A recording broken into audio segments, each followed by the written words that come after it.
Hey, hey, hey. Time for another out of this world story from our space. Got the ex-wife with a singer, and it felt good.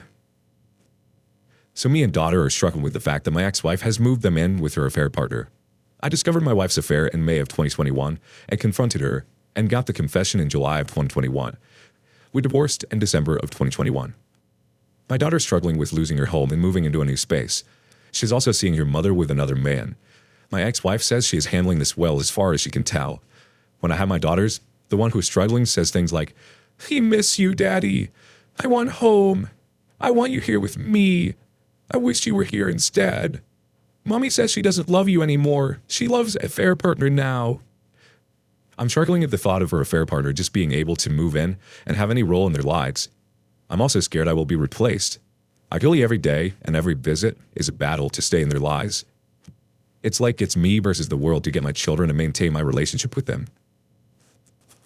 Update. So I'm a 34-year-old man, and my ex-wife had an affair that ended her marriage. I only have 60-40 custody, her or me, due to long distance. She always makes statements surrounding the kids like, "You're not here. You're not the one who has to deal with it. It's them." She also complains about how stressed out she is. So now I just reply, "Well, just give me primary custody if it's so bad."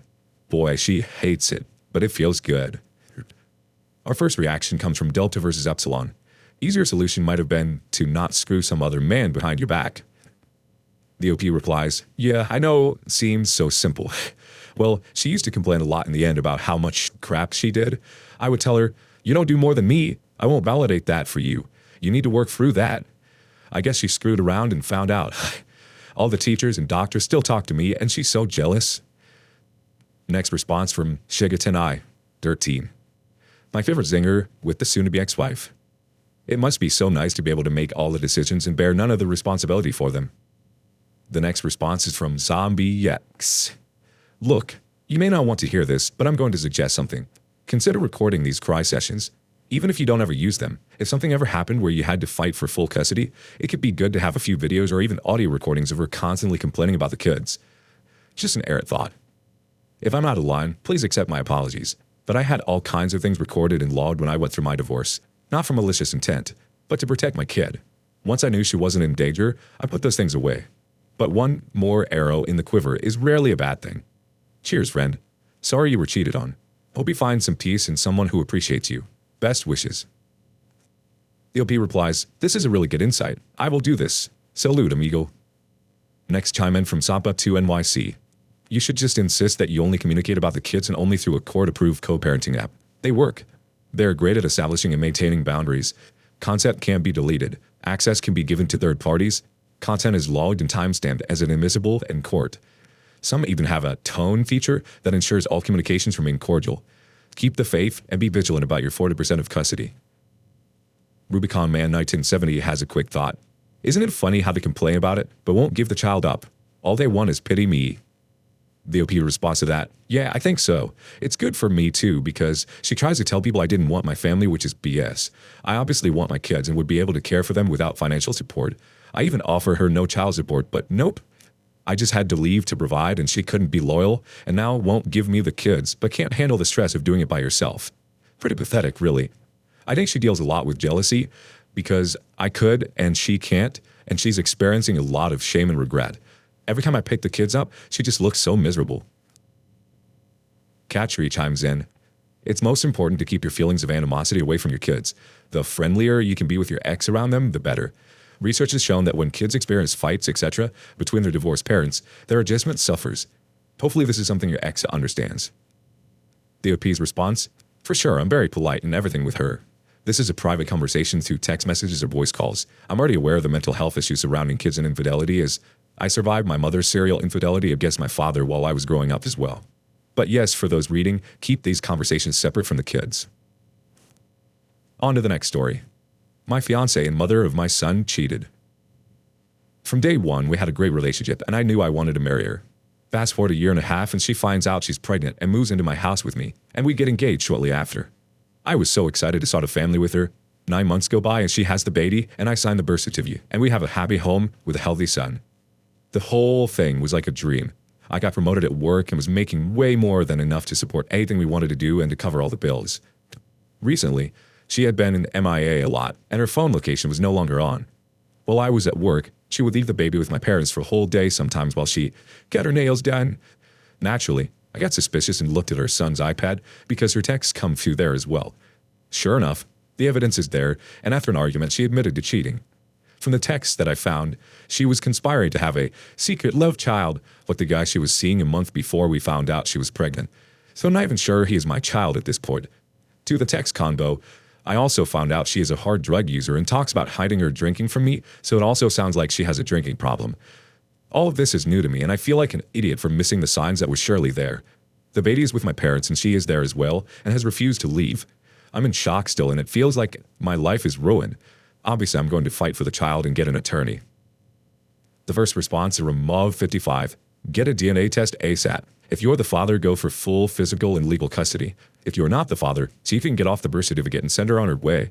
Also, if he is not yours, make a complaint with CPS about her.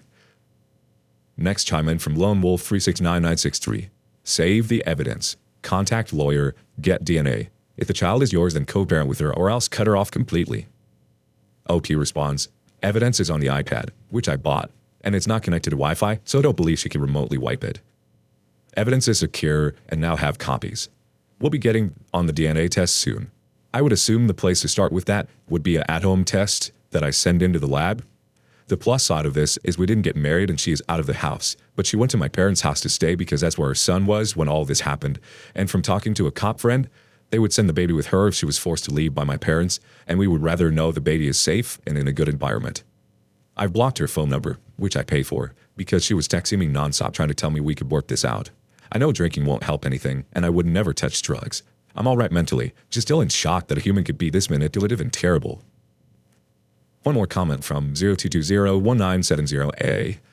Lawyer up and get a DNA test ASAP. Those texts show a conspiracy to tag you with another man's child are potentially huge. Change all passwords and protect your income at all costs. On to the next adventure.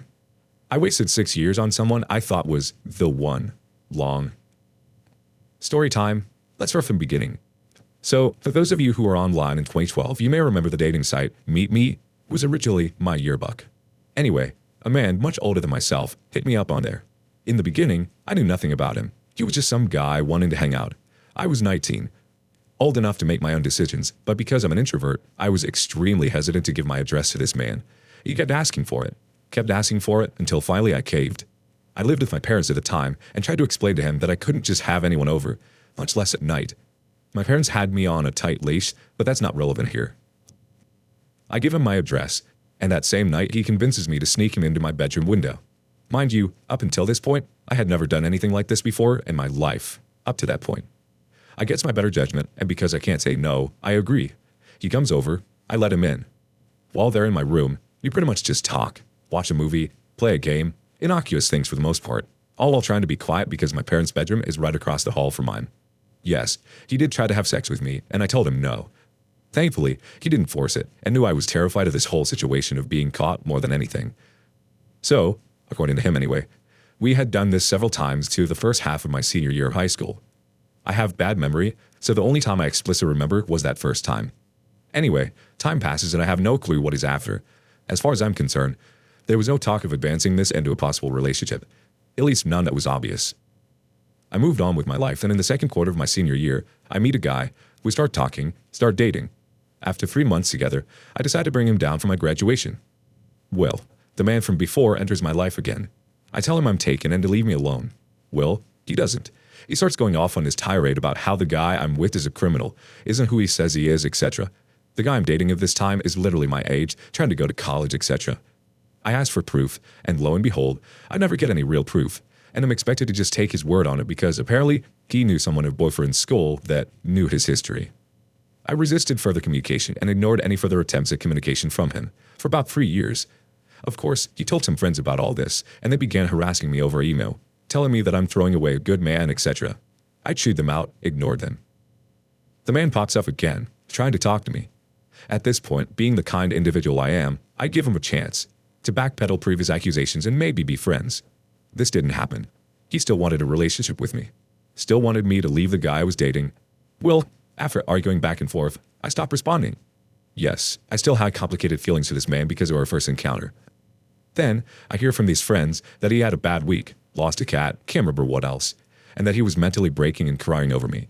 Basically, they told me that he was in a mental hospital, and that there was a chance I could get him out. Stopped from being moved to a facility in California.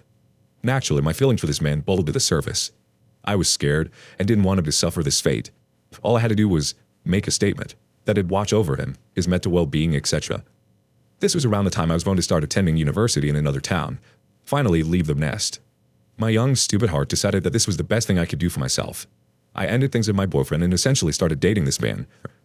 Parents didn't approve, which they didn't from the beginning, as the first fiasco had them learning about him being in my life. I'm an adult, didn't need their approval, etc. Went on my way to college. We started dating. I'm happy, learning more about him, and chalked it up to a good choice. The flirting. Eventually, I find out that he's flirting with other girls in Facebook. When I question him, he usually tells me a story about how they're going through this, that, and the other, and he's just trying to raise their confidence.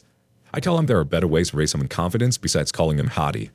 He admits it, and I think nothing of it. Easily forgive him, etc. Well, that wouldn't be the last time I saw messages. Every time, the same story, and every time, I believe him. I put it out of my mind and eventually stopped trying to see his laptop screen. In 2017, I was sexually assaulted. I won't go into that here, and because I was having trouble recalling everything that happened, he almost broke up with me over it. I was already in a very fragile state, and I hear, if you love me, you'll come take a drive with me.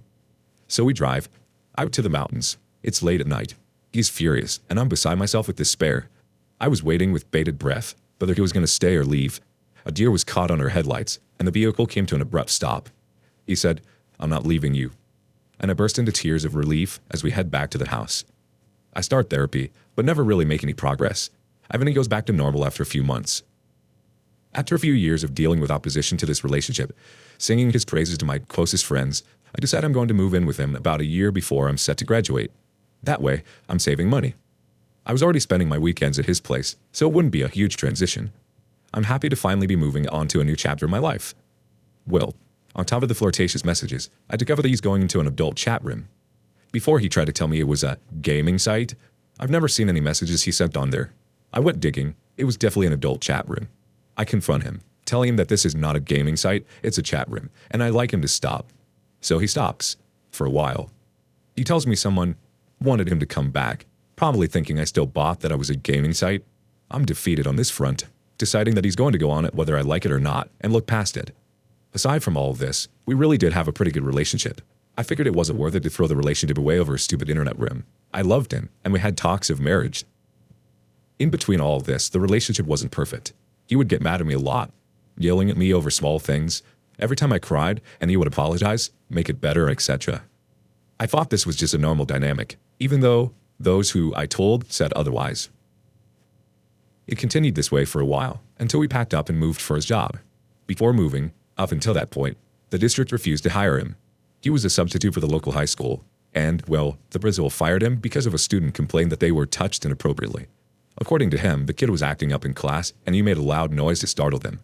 Anyway, he gets fired and isn't able to find work for a while. After a while, he was teaching at the alternative high school. The principal there loves him, students like him, etc. The biggest obstacle to further employment was an HR director that he was butting heads with, not believing that he was qualified to do the job, etc., just giving him grief. Eventually, he got hired by a different district, realizing that he'd probably never work in that district again because of the HR director. After a year and telling me he's dramatically improved student test scores, it was remote teaching learning because of COVID, and a matter of him driving up every week, leaving me alone at the house. We moved in July. Since we weren't able to get a house, we started staying in hotels, continuing the search. School had resumed in person, so he was leaving during the day while I stay in the hotel room and work on my master's degree. I enrolled in a program set to start in the fall. Everything was great, normal, until the end of December. He has text messages open on his phone. While he's showing me a house, I briefly glance over the texts, read something about lack of pics, while still having my attention on the property listing. Soon after, he leaves the room. My curiosity gets the better of me. His phone screen is still on the messages. I look, scroll up, and read that he's asked for lewd pictures of this woman, asked about meeting me, and that he wants to meet her. I freak out internally and quickly snap a photo before he comes back in the room. Upon doing a search, I learned that this woman is local to the area and contemplate the idea of reaching out to her, but decide against it. I don't confront him, but I am feeling betrayed and on high alert. About a week later, he leaves his laptop open while he's off at work. Me being curious, yet again, I look at his web browsers, see more messages, him logged onto Facebook as a fake profile. I start getting weird feelings, but don't confront him. A few days pass, computer screen open again. I see searches done for different spells, reconciliation, snake eyes, tarot spreads, etc. And then I see a search term. I did not open any of these tabs. That shocks me to my core. I don't want to cite it word for word here, but it's essentially suggestive of CP. At this point, my stomach has literally dropped, and I'm at a complete loss for words, thoughts, actions. Before discovering the CP query, I contact his ex and ask about his past behavior. Sure enough, a lot of the same behavior took place when he was with her, the flirting with girls, etc., normal cheating stuff. She tells me that he lied about his military service. He told me he was in the Navy, Special Forces, had special clearance, because she grew up in military. She also mentioned how the friends of his from before don't exist. Her family had tried to look them up, no records whatsoever. I asked about the other things that he's talked about when he would bring her up in conversation to me, and ended up getting a different story. Today, I talked to someone who was a mutual friend and someone for whom he babysat for in the early aughts. There was an argument a while back about him making their daughter uncomfortable. He told me that all he had done was say hi, wish her happy birthday, since it was around that time, etc. This is way before all this other stuff. Anyway, I asked the friend about this incident, and according to her, he was showing up at the daughter's workplace and asking her weird questions. After the third or fourth time of doing this is when the argument started. Apparently, he had also invited the daughter to the dog park. Usually invites all of them, but this time it was just the daughter. Of course, it never happened. Around this time, we never went into the restaurant where she was working because of wanting to avoid drama, etc. We also weren't going to the dog park, or at least he wasn't going to. This brings me to the present. Heartbroken, miserable, and trying to figure out how, when to get out of the situation. Our relationship was founded on a lie. Who knows what else was a lie that I haven't found it. I'm only sticking around now until one of his sick and dying animals passes, and until there's a house sale approaching quickly. I know this was an incredibly long post, and I'm sure I left out a lot of details still. Thank you for sticking with me. This is my story of infidelity. Update. So I posted my infidelity story here a few weeks ago, and I'm happy to provide you all with an update. I got a one-way plane ticket out of the state for the next month. I'm finally leaving. Per my original post, I mentioned how I saw texts from a woman that he was asking for pics, wanting to meet up, etc. Well, I found her on Facebook, and I told her what he was doing. Needless to say, she was shocked and started apologizing to me. She said thank you, and she said she would stop talking to him. I know it doesn't seem like much in the grand scheme of things, but it's one less person he can hurt. It felt good exposing him.